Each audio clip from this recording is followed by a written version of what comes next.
The fentanyl crisis surpasses class lines. Going into Tuesday afternoon's Seattle City Council meeting, everyone knew the vote would be close and controversial. You're cowards! This is why we don't believe that you care about us! That's why the council chamber was packed to hear arguments on both sides. It is the city's job to use its power to shut off the supply of drugs.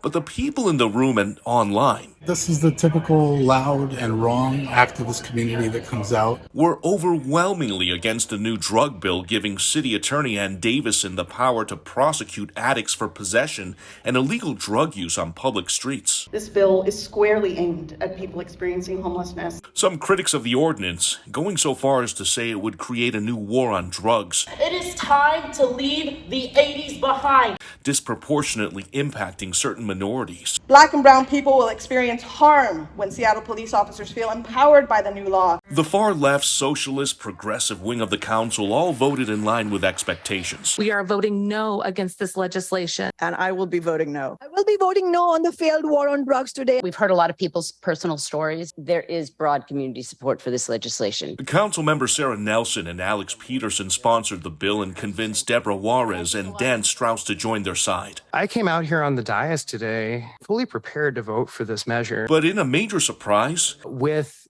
the ending of community court without any additional process, I just can't do it today. District 7 council member Andrew Lewis flipped. I just can't. And voted against this ordinance, effectively killing it 5-4. It appears he also caved to the pressure in the room. I'm addressing these comments specifically to you, Andrew Lewis. Especially the personal call-outs. I know that you didn't get into politics to put poor people in jail for drug use.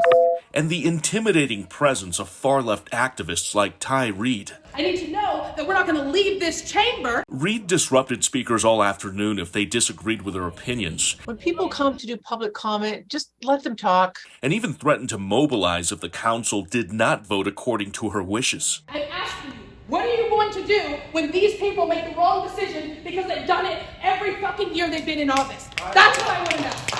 Let me speak. Lewis represents downtown, where the urban decay and open-air drug use remains rampant. I am fully committed to working with all parties. He's running again for city council in the fall and is being backed by several business coalitions. Because I'm going to get a lot about this later. But even Lewis admits that could all change, because his vote clearly undercut their wishes and may have jeopardized his chances for re-election. It's more important than whether I stay on this dais. The ordinance would have fallen in line with state law recently passed in a special legislative session. State law will be effect in Seattle and throughout the state on July 1st. But it's now on King County prosecutor Lisa Mannion, who's already said she's not going after gross misdemeanors because her office only focuses on felonies. Permitting a patchwork of these safety laws further damages Seattle's reputation. Many will perceive our city as descending from defund to decriminalize.